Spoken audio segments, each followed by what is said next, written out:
সব কিছুই ফিরে আসে, সব কিছুই ফিরিয়ে আনা যায়, কিন্তু সময় একবার চলে গেলে তা কখনোই ফিরিয়ে আনা যায় না। আসসালামু আলাইকুম, জেনেই বাংলাদেশি ব্লগার থেকে চলে এলাম নতুন একটা ব্লগ ভিডিও নিয়ে, নতুন একটা দিনে। আসলে রমজান মাসে খুব বেশি অলসতায় কাটে এবং খুব বেশি কর্মব্যস্ততায় কাটে। তো এতদিন এত কর্মব্যস্ততার ফলে আজকে শরীরটা খুবই খারাপ লাগছে, ভালো লাগছে না। সকাল থেকে কোনো কাজই করতে ইচ্ছা করতেছে না। এই পর্যন্ত কিন্তু কোনো কাজই করি নাই। সকালবেলা উঠে খুবই আলসেমির মধ্যে দিয়ে গেছে। আসলে ভালো না লাগলে যা হয়, তো সেভাবেই করে একদম ইফতারির আগে রান্না করতে চলে আসলাম। তো আজকে আসলে কি বলবো, কিছুটা ইফতারির আগে রান্না করেছি, কিছুটা ইফতারি পরে রান্না করেছি, এরকম অবস্থা। আজকে খুবই খারাপ অবস্থা। আজকে ডাটা দিয়ে মিষ্টি কুমড়া দিয়ে চিংড়ি মাছ দিয়ে রান্না করবো। এই রান্নাটা এত মজা হয়, আমার ডাটা দিয়ে চিংড়ি মাছ রান্নার রেসিপিটা কিন্তু অনেক মজা হয়, তাই আপনাদের সবার সাথে শেয়ার করতে চলে এলাম।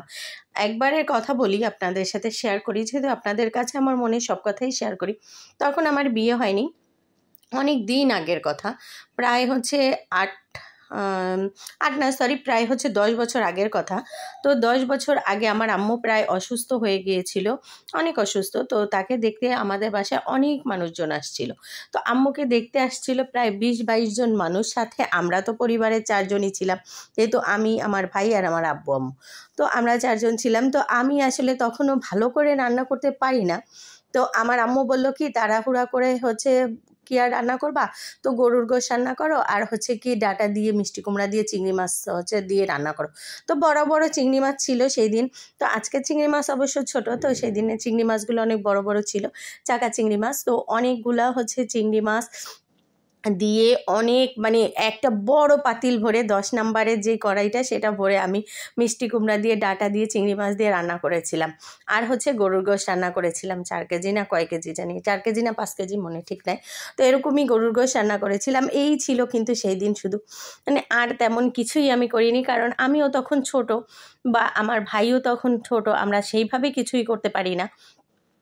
তো যতটুকু পেরেছি ততটুকু। আমার ভাইও আমাকে কাজে হেল্প করে দিয়েছে। আরও সাথে যারা যারা এসেছিল সব তো আমার খালাতো বোন খালারা, এরাই ছিল। তো তারাও কিন্তু আমাকে ডাটা কুটে দিয়েছিল, তারপর মিষ্টি কুমড়া কুটে দিয়েছিল, সব কিছু কম বেশি করেছে। আর চিংড়ি মাছ কোটাই ছিল, আমাদের কাজের মহিলা মাছ কুটে দেয়, তো সেই মহিলাই মাছ টাছ কুটে দিয়েছিল, সব কিছু কোটা ছিল। তো যাই হোক, আমি রান্না করেছিলাম। আর রান্নাটা আসলে হঠাৎ করে ওই দিন আমি কিন্তু ফার্স্ট টাইম চিংড়ি মাছ দিয়ে মিষ্টি কুমড়া দিয়ে আর ডাটা দিয়ে রান্না করেছিলাম, সেটা কিন্তু অনেক মজা হয়েছিল। তো আমার একটা খালাতো বোন আছে, তার নাম শিল্পী। আপু বলতেছিল তোর হাতটা আমাকে দে। আমি বলছি কি, আমার হাতটা দিয়ে কি হবে? তো বলতেছে দে। তো তারপর আমার হাতটা দিলে, আমার হাতে একটা চুমা দিয়ে বলে কি, তোর হাতে জাদু আছে, তুই এত সুন্দর রান্না করিস, তোর হাতের রান্নায় জাদু আছে। এরকম একটা সাধারণ খাবার যে গোশ রেখে মানুষ খাবে, আমি কিন্তু সাথে গরুর গোশ রান্না করেছিলাম, তো গরুর গোশটাও অনেক মজা হয়েছিল। কিন্তু তারপরেও নাকি চিংড়ি মাছ দিয়ে ডাটা দিয়ে মিষ্টি কুমড়া দিয়ে রাঁধলে এতটা মজা কারোর হাতে তারা খায়নি, যার জন্য সবাই কিন্তু ওইটার প্রশংসায় পঞ্চমুখ। আমি কিন্তু রান্নার সময় বারবার বলতেছিলাম যে আমার রান্নাটা ভালো হবে না, আমি কখনো রান্না করিনি, গোশত তাও কম বেশি রান্না করেছি, তো এটা রান্না করিনি, এটা এতটা মজা হবে না, তোমরা কেউ রান্না করো। তো আম্মু বললো যে রান্না করো, কোনো সমস্যা নেই, পারবি, দেখবি, রান্না করো, তো কোনো সমস্যা নেই।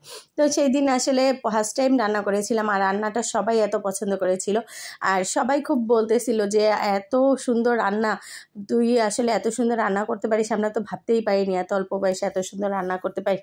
তো সেদিন ফার্স্ট টাইম রান্না করেছিলাম। আর আমার খালাতো বোন আমাকে বলতেছিল, আমি তোকে হাতের কাজ শিখিয়ে দেবো, তুই আমাকে রান্না শিখিয়ে দিবে। আমার খালাতো বোন কিন্তু আমাদের থেকে অনেক বড়, প্রায় 13-15 বছরের বড়। তারপরেও সেই আপু কিন্তু তখন আমাকে এই কথাটা বলেছিল। আসলে এই জন্যও বললাম এই কথাটা, যে আসলে কিছু কিছু স্মৃতি, কিছু কিছু খাবার দেখলে আসলে পুরানো দিনের কথা কিন্তু মনে পড়ে যায়। তো এই আজকে অনেক দিন পরে আমি এই রান্নাটা করলাম, কারণ আপনাদের ভাইয়া ডাটা নিয়ে আসছিল। তো ডাটাটা কোটার পরে দেখতেছি অনেক কম হয়ে গেছে।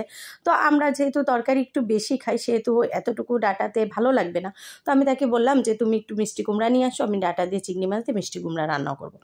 পরে সে আবার মিষ্টি কুমড়া নিয়ে আসছে। তো আমি কিন্তু পুরাটা মিষ্টি কুমড়া দেই নাই, অর্ধেকটা দিয়েছি আর অর্ধেকটা আবার রেখে দিয়েছি, কারণ এক্সেস তরকারি আবার ভালোও লাগবে না। তাছাড়াও রোজার মাসে বারবার ফ্রিজে খাবার জমা হয়ে যাচ্ছে।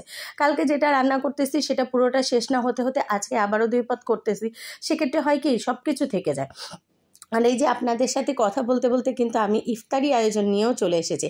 আসলে বলেছিলামই তো যে আজকে শরীরটা ভালো লাগছে না, যার জন্য হচ্ছে কিছুটা ইফতারির আগে কিছুটা ইফতারির পর।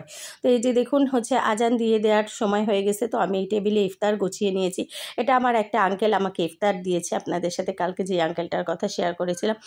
এই চৌকা যে প্লেটটা এটাই ওই আঙ্কেল দিয়েছে। আসলে আঙ্কেলটা হচ্ছে আপনার ভাইয়ার হচ্ছে বন্ধুর বাবা, তো সে আমাকে খুব স্নেহ করে, যখনই দেখে হচ্ছে তখনই আমি তাকে সালাম দিই বা সেও কথা বলে, আমার বাচ্চাদের দেখলেই খাবার কিনে দেয়। আসলে সে আমাদেরকে অনেক ভালোবাসে, তো এই জন্য হচ্ছে সে সবসময় আমার বাচ্চাদেরকে অনেক অনেক খাবার কিনে দেয় এবং আমাকেও হচ্ছে অনেক কী করে ভালোবাসে। তো এটা আসলে অনেক ভালো লাগে আমার কাছে। তো সেই আঙ্কেলকে আমি ওই প্লেটে দিয়েছিলাম ইফতারি কয়েকদিন আগে, যেদিন ইফতারি দিয়েছিলাম সেদিন হচ্ছে ইফতারি দিয়েছিলাম। তো আঙ্কেল প্লেটটা রেখে দিয়েছিল, বলছিল যে না প্লেটটা পরে ব্যাক করবে। তো প্লেটটার সাথে এই দেখেন আঙ্কেলের ভালোবাসা। তো আসলে মানে খুবই ভালো লাগে কিছু কিছু জিনিস, কিছু কিছু রক্তের সম্পর্ক হচ্ছে এমন থাকে, যখন হচ্ছে রক্তের সম্পর্ক থাকা সত্ত্বেও কিন্তু মহব্বতটা বা মিলটা কিন্তু প্রপার ওয়েতে হয় না। আবার কিছু কিছু সম্পর্ক এমন থাকে যেটা কিন্তু রক্তের সম্পর্ক না বা হচ্ছে কোনো আত্মীয় সম্পর্ক না, তারপরেও কিন্তু সেই সম্পর্কটা ভালোবাসায় এতটা সিক্ত হয়ে যায় যে সেটা কিন্তু অনেক বেশি মানে রক্তের থেকেও বেশি হয়ে যায়। তো তেমনই একটা সম্পর্ক হচ্ছে আঙ্কেলের সাথে আমাদের। তো এই যে দেখুন আমি কিন্তু ডাঁটা দিয়ে মিষ্টি কুমড়া রান্নাটা আমার প্রায় হয়ে গেছে। এখানে হচ্ছে আমি কিছুটা কিন্তু বলেছিলাম যে ইফতারি করে এসে তারপরে মানে চুলায় তরকারি ছিল, আমি ইফতারি করে এসে তারপরে হচ্ছে বাকিটা তরকারি রান্না করেছি। আর সাথে কিন্তু আরও কিছু কিছু জিনিস আমি করেছিলাম রান্না, মাছ ভুনা করেছিলাম। আসলে মানে তাড়াহুড়া তো তাতে খুব বেশি ভিডিও করা হয়নি। বাচ্চাদের জন্য মাছ ভুনা করেছিলাম আর হচ্ছে উস্তে ভর্তা করেছিলাম। আমার কাছে আসলে উস্তে ভর্তাটা অনেক ভালো লাগে, কেন জানি না, মানে আপনাদের কাছে কেমন লাগে জানি না, কিন্তু পাকা পাকা উস্তে যখন ঘরে আনার পরে 1-2 দিন থাকলে দেখবেন উস্তে কিন্তু পেকে যায়।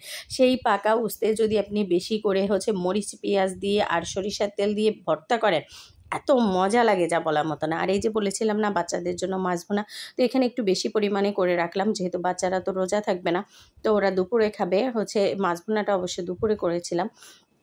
আর হচ্ছে রাতে খাবে এবং পরের দিনও হচ্ছে দুপুর পর্যন্ত ওরা খাবে, এর জন্য একটু বেশি। আর সাথে তো আমরা আসি একটু বেশি করে মাছ ভুনা করেছিলাম।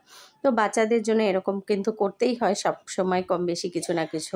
তো এই যে মাছ ভুনাটা কিন্তু আমি খুবভাবে আসলে প্রপার হয়তো ভিডিওই করতে পারিনি, কারেন্ট ছিল না আর হচ্ছে ফোনেও চার্জ থাকে না, যার জন্য হচ্ছে ভিডিও করতে পারিনি। তো আসলে অনেক সময় হয় এরকম যে আমরা চাইলেও কিন্তু সব কিছু ক্যামেরাবন্দি করতে পারি না। তো তেমনই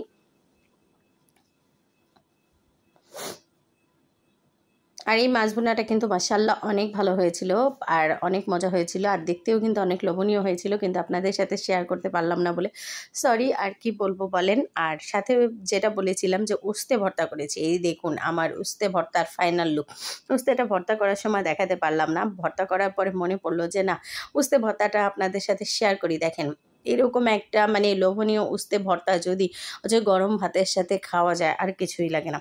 তো মাশাআল্লাহ অনেক মজা হয়েছিল এই উস্তে ভর্তা। আজকে পেট ভরে অনেকগুলো ভাত খেয়েছি ভর্তা এবং এই যে মিষ্টি কুমড়ার তরকারি দিয়ে। সাথে কিন্তু আমার বাবার বাড়িতে থেকে আসা এই যে শোনপাপড়ি, মানে আরও কিছু ছিল সাথে, তো এটা পরবর্তীতে খোলা হয়েছে। তো সেই শোনপাপড়ি, এটা হচ্ছে ইন্ডিয়ান শোনপাপড়ি, এটা অনেক মজা, অনেকেই হয়তো খেয়েছেন। তো আপনারা সবাই ভালো থাকেন, সুস্থ থাকেন, আল্লাহ হাফেজ সবাইকে, আসসালামু আলাইকুম।